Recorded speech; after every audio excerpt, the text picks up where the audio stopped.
네, 여러분 반갑습니다. 주식성장의 진성주입니다.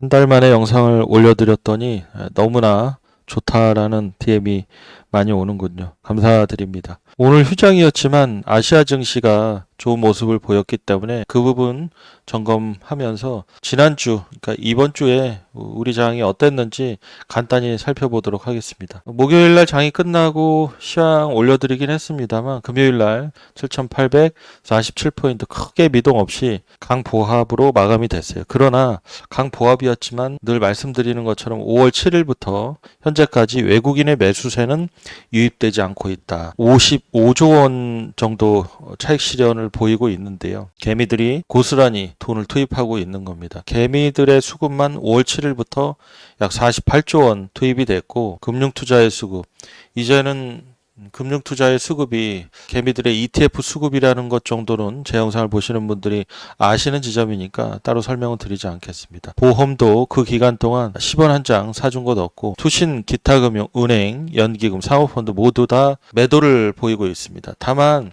사실 투신은 ETF 수급이 금융투자와 투신으로 많이 잡히기 때문에 그 부분은 여러분들이 좀 인지하실 필요가 있다. 해서 5월 7일부터 이 고점에 여기입니다. 5월 7일이. 이 고점에서 개미들이 48조, 금융투자가 10조, 도합 58조 원을 개미들이 투입을 했다. 상당히 많은 금액입니다. 근데 외국인들은 여기서 왜 많은 차익 실현을 보이고 있는가? 최근에 하나증권에서 이런 자료를 냈습니다. EWI에서 자금 유출이 계속 발생하고 있다. 아무래도 한국 지수가 고점이다 보니까 차익 실현 욕구, 리스크 관리를 할 수 있죠. 그래서 자금 유출이 계속 발생하고 있는 것이다. 라고 자료를 냈는데요. EWI가 세계 최대 자산운용사 블랙록에서 운용하는 펀드입니다. 아이쉐어 MSCI 사우스코리아 ETF 총 시가총액이 223억 달러니까요. 블랙록에서 운영하고 있죠. 이 펀드에서 계속해서 자금이 유출되고 있다. 환율 223억 달러면은요. 33조 정도 되잖아요. 예전에는 저 ETF가 충분히 시장 방향성에 관여를 했던 것 같아요. 그런데 지금 현재 고객 예탁금이 130조 정도 되고 개미들의 자금이 하루에 막 8조 원 투입하고 7조 원 투입하는 이런 강한 유동성 장세에서 앞으로도 EWI가 시장에 큰 영향을 미칠까 하는 생각도 잠시 해봤습니다. 영향이 있을 것이다, 없을 것이다를 얘기하는 것이 아니라 그만큼 현재 유동성으로 봤을 때 차익 실현이 나온다 하더라도 EWI가 시총 33조인데 시장 규모가 계속 커져가고 있잖아요. 그렇기 때문에 물론 한국 시장에서 5월 7일부터 외국인이 55조 원의 차익 실현을 보인 점, 그리고 EWI에서 자금 유출이 있는 점, 일부 어떤 외국인의 매도세에 영향이 있다는 것이다. 그 데이터이긴 하지만 앞으로도 EWI가 큰 영향력을 발휘할지 그건 잘 모르겠습니다. 그래서 금요일 날 시장이 330여 개 종목이 하락을 보였고 2,200여 개 종목이 상승을 보였습니다. 외국인이 매도를 보임에도 기관과 개미들의 매수세로 참 이 부분이 여러분들 아이러니 할 겁니다. 이건 참 시장을 보면서 선물 시장하고 이렇게 크로스 체킹을 하면서 시장을 봐야만 이해가 갈 건데요.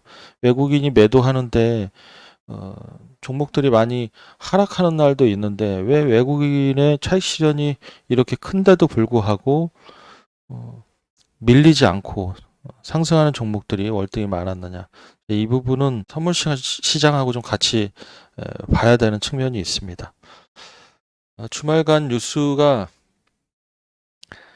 새벽에 이란 호르무즈 개방, 우라늄 폐기 원칙적 합의라는 국민일보 말고도 여러 속보 뉴스가 있었습니다. 이게 새벽 기사였고, 그리고 이제 오후 4시에는 이라는 미국과 상당 부분 합의에 도달했다. 서명이 임박한 건 아니다. 그런 기사가 또 나오고 지금 시간이 8시잖아요. 저 개인적으로 이 서울경제 뉴스는 아주 크게 신뢰하는 편이 아닙니다. 너무 헤드라인이 자극적이고 광고 클릭을 유도하는 그런 게 많아서 아주 신뢰하진 않지만 그래도 속보가 나왔습니다. 이란과 대단하고 의미 있는 합의 중이다.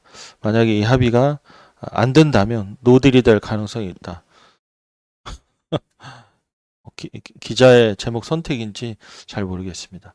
이런 종전과 관련된 뉴스가 있었습니다. 해서 아시아 증시가 오늘 꽤 괜찮았는데 제가 본 오늘 일본 시장이 상당히 좋았습니다. 다이오 유전, MLCC 관련 회사예요. 후지쿠라 케이블 전선주고, 키옥시아는 여러분들이 아는 낸드 회사고, 앱소는 뭐 그렇고, 레이저텍, EUV 반도체 장비 회사죠. 무라타도 MLCC 관련 회사고, 일본 증시가 이렇게 크게 상승을 보였습니다. 니케이 지수가 3%대 상승을 했기 때문에 밤 사이에 크게 악재만 없다면 내일 우리 증시도 갭상승으로 시작하지 않겠는가 그렇게 예측을 해볼 수가 있습니다. 이제 우리 코스피 증시를 둘러싸고 있는 매크로 뉴스 중에 큰 불확실성 중에 하나였던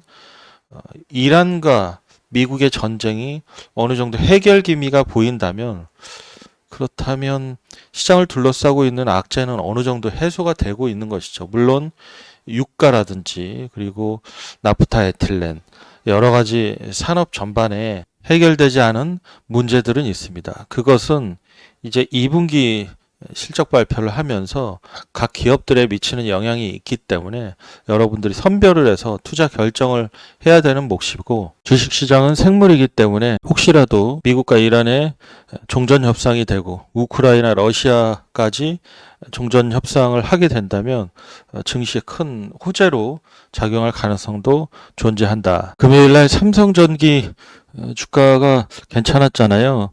일본 시장에서도 MLCC 관련 기업들이 큰 상승을 보였습니다. 블로그에 무라타 급등 이후 국내 수혜주에 대한 간단한 공부도 해놨으니까요. 오셔서 보시고 공부 열심히들 하셔서 이번 주도 좋은 성적 내시고 내일 또 영상으로 찾아뵙도록 하겠습니다. 영상 이 정도로 하겠습니다. 감사합니다.